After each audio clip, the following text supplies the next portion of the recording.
میں اور آپ جس سوسائٹی میں آج رہ رہے ہیں اس میں بہت سارے لوگ خیر کی طرف آتے ہیں،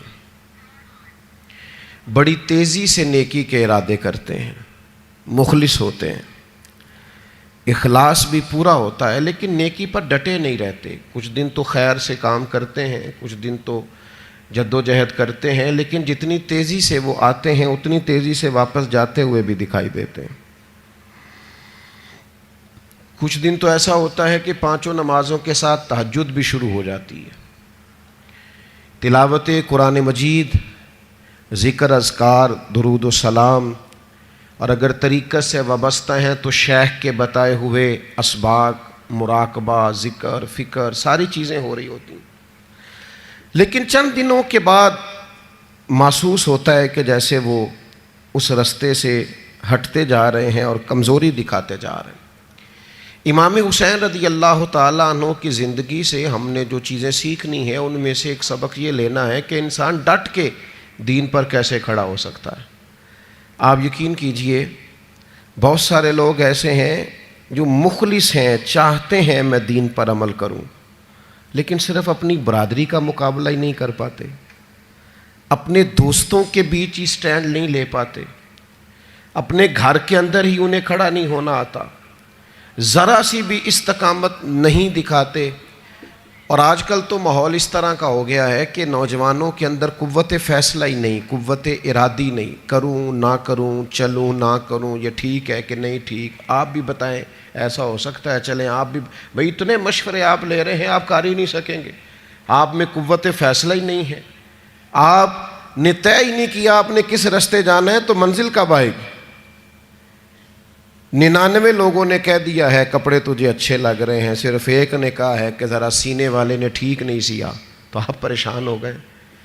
اتنی جلدی کمزور پڑ جانا، اتنی جلدی استقامت چھوڑ دینا۔ اور پھر ایک طبقہ ایسا بھی ہے جو بڑا باصلاحیت ہے، بڑی زبردست طاقت رکھتا ہے، کام کرنے کی ہمت رکھتا ہے، وسائل بھی ہیں، ذرائع بھی ہیں، سلیقہ بھی ہے،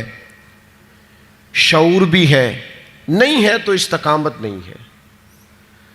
چونکہ استقامت نہیں ہے تو ساری صلاحیتیں ہونے کے باوجود وہ لوگ کبھی کامیاب نہیں ہو سکتے، کیونکہ ان کے پاس استقامت ہی نہیں ہے۔ اللہ تعالیٰ نے قرآن مجید کے اندر اس بات کو بیان فرمایا ان الذین قالوا ربنا اللہ ثم استقاموا۔ یہ قرآن مجید کا ذرا انداز کریمانہ دیکھیے، فرمایا بے شک وہ لوگ جنہوں نے کہا اللہ ہمارا رب ہے، ثم استقاموا، پھر وہ ڈٹ گئے، جم گئے اس بات پر اللہ ہمارا رب ہے، پھر اس پہلو پر پورے طور پر وہ کھڑے ہو گئے، تو یا اللہ انہیں کیا ملے گا؟ فرمایا تتنزل علیہم الملائکہ، ہم ان کی مدد کے لیے فرشتوں کا نزول فرما دیں گے، فرشتوں کا ان پر نزول ہوگا۔ اللہ تخافوا ولا تحزنوا، فرشتے ان سے کہیں گے نہ خوف کھاؤ نہ غم کرو، وابشروا بالجنۃ التی کنتم توعدون، اور اس جنت پر خوش ہو جاؤ جس کا وعدہ تم سے تمہارے رب نے فرمایا ہے۔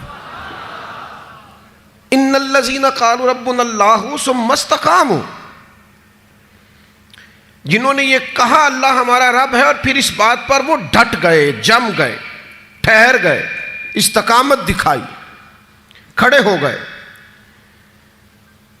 یہ نہیں فرمایا کہ فرشتے آئے تو وہ ڈٹ گئے، قرآن مجید کی ترتیب یاد رکھیے، فرمایا پہلے وہ ڈٹے،